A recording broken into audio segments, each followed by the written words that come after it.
Nós vamos conversar agora, nesta edição do OAB no Ar, com o médico urologista André Luiz Tomé.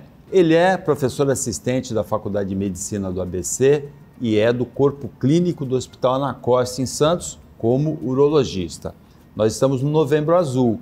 Esse é o mês mais importante, assim, para a urologia, não é? Exato. É um mês que a gente tenta buscar os homens que justamente não tem atendimento. É um mês que a gente, com a ênfase em relação à parte da divulgação do câncer de próstata, trazer os homens não só para a prevenção e diagnóstico precoce do câncer de próstata, mas também para outras doenças que envolvem a saúde masculina. A gente sabe que os homens geralmente procuram muito menos o atendimento do que as mulheres, então a gente gosta de enfatizar isso não só em relação ao câncer de próstata, mas outras doenças relacionadas também, para tentar buscar esses homens que não procuram tanto como as mulheres, né?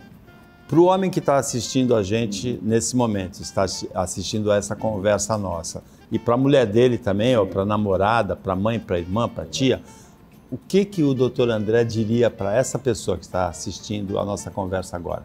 Não, assim, o câncer de próstata, que é o carro-chefe, agora o mote desse mês de Novembro Azul, ele é responsável por uma enormidade de casos. A gente tem, em média, são estimativas do Instituto Nacional do Câncer, que 68 mil homens vão ser diagnosticados no Brasil com câncer de próstata. E se você for diagnosticado por ano, é dado em cerca de mais ou menos um diagnóstico a cada 7 minutos. A gente sabe que no Brasil morre um homem a cada 40 minutos vítima de câncer de próstata.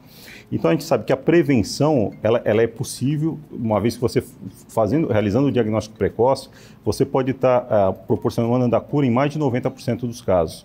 Então é uma doença que ela é a segunda doença mais frequente no homem, só perde para os cânceres de pele não melanoma. E desde que diagnosticada, como eu falei, precocemente, ela tem um alto índice de cura, em torno de 90%. E se você esperar ter algum sintoma, você pode estar deixando um diagnóstico de uma doença mais grave, uma fase mais tardia, cujo potencial de cura é extremamente baixo. O exame de toque retal é fundamental, porque tem outros exames também. Tem o exame de laboratório do PSA, né, do índice de PSA. Tem também o exame de ultrassom, não tem? Exato. Normalmente a história, o diagnóstico do câncer de próstata ele é baseado na história, né, a avaliação dos sintomas, mas a gente sabe que grande parte dos homens, pelo fato do câncer de próstata se dar na parte mais periférica da próstata.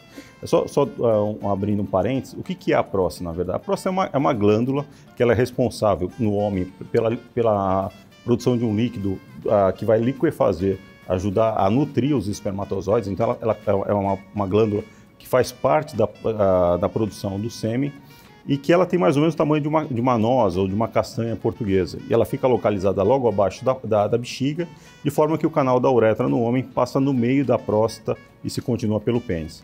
E a gente sabe que no câncer de próstata, a doença ela se manifesta mais na periferia da próstata.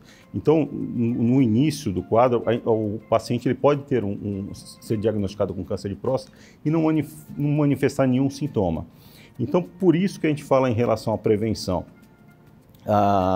É extremamente importante porque, assim, quando você manifesta algum sintoma, normalmente 90% desses pacientes já podem estar em estágio avançado. Quais seriam os principais sintomas que esse paciente com câncer de próstata pode apresentar? Ele pode, às vezes, apresentar uma dificuldade para urinar, uma hesitação, um jato urinário começa a ficar mais fraco, a frequência urinária pode ficar mais frequente, levantar muitas vezes à noite para urinar. Às vezes pode apresentar algum sangramento no esperma, algum sangramento na urina. Em casos ainda mais avançados, quando já apresenta alguma manifestação, eles podem até apresentar dor óssea.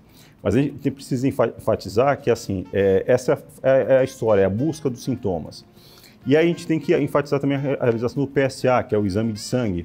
O exame de sangue é extremamente importante. O PSA ele não é um exame que a gente fala que é específico para câncer de próstata.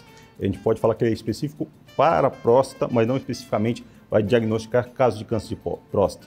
Você tem outros tipos de doenças na próstata, por exemplo, os processos inflamatórios, as prostatites. Você tem também a hiperplasia prostática benigna, que é o crescimento benigno da próstata, que essa sim, em fases iniciais já se apresenta. O paciente pode apresentar esses sintomas, como eu falei, de dificuldade de esvaziamento da bexiga, ou acordar muitas vezes à noite para urinar. Só que assim, só o PSA, ele dá diagnóstico, no caso de alguma alteração na próstata, em 80%. A gente sabe que, às vezes, você pode ter um exame de câncer, ou ter um diagnóstico de câncer de próstata, e no PSA não constatar, tem um PSA normal. Então, o toque, ele vem para complementar no exame físico, que em 20% dos casos o paciente pode ter um PSA normal e ter uma alteração do toque, e aí você sim diagnosticar um nódulo, uma área mais endurecida na próstata. Então, na verdade, a avaliação se soma a história desse paciente com o PSA, com o exame de toque. O ultrassom, ele vem como um método complementar, principalmente para avaliar o tamanho da próstata e para avaliar como é que está o esvaziamento da bexiga. Mas os dois principais seriam, principalmente o PSA e o exame de toque, os dois associados. A partir de que idade? O que a Sociedade Brasileira de Urologia recomenda é que o exame ele deva ser feito na população geral a partir dos 50 anos de idade. No entanto, a gente sabe que existem alguns fatores de risco que podem fazer com que essa avaliação seja antecipada. Então, para pacientes que já tiveram algum parente que teve câncer de próstata, no caso pai, irmão ou tio, ele deve começar, ou seja, da raça negra, ou sejam pacientes muito obesos, essa avaliação tem que começar a partir dos 45 anos de idade. Por quê? Se você teve um parente que teve câncer de próstata, isso duplica a sua chance de ter câncer de próstata. Se você teve 2 parentes diretos, isso aumenta em 6 vezes o risco de câncer de próstata. E se você for da raça negra, você tem um risco de 2 a 3 vezes mais do que a população geral de também desenvolver o câncer de próstata. Nesse Novembro Azul, o que o homem deve fazer? Procurar o quê? Uma unidade básica de saúde, um médico particular, o plano de saúde, um hospital, um pronto-socorro? Sim, eu acho que assim, a nossa rede hospitalar pública, ela está muito bem estruturada, principalmente aqui no município de Santos, mas eu acho que assim, procurar as unidades básicas de saúde, procurar um atendimento e o clínico, geralmente, se perceber alguma alteração na avaliação desse paciente, vai referenciar para um colega urologista e para aqueles que puderem se utilizar de serviço privado, procurar um colega urologista para poder fazer essa avaliação, que é de extrema importância e que previne uma evolução fatal. Qualquer unidade do sistema público de saúde? Sim, eu acho que assim, uma primeira avaliação com o médico clínico, e se esse médico diagnosticar alguma alteração, ele vai referenciar para o ambulatório de especialidades. Mais alguma observação para o telespectador, para a telespectadora daqui do OAB no Ar? Eu acho que assim, é extremamente importante, a partir do homem, essa procura pelo atendimento, mas as mulheres, acho que assim, procurarem também estimular esses homens a procurar esse atendimento. É uma doença que, se você diagnosticar precocemente, ela pode ser, como eu falei, mais de 90% das vezes curável, e se você postergar isso, se você acabar protelando isso, pode passar por uma situação que poderia ser realmente evitada. Dr. André Luiz Tomé, obrigado pela participação aqui na OAB no Ar e muito boa sorte aí na continuidade da carreira como professor e como médico. Eu que agradeço, Paulo, pela oportunidade. Fica com a gente.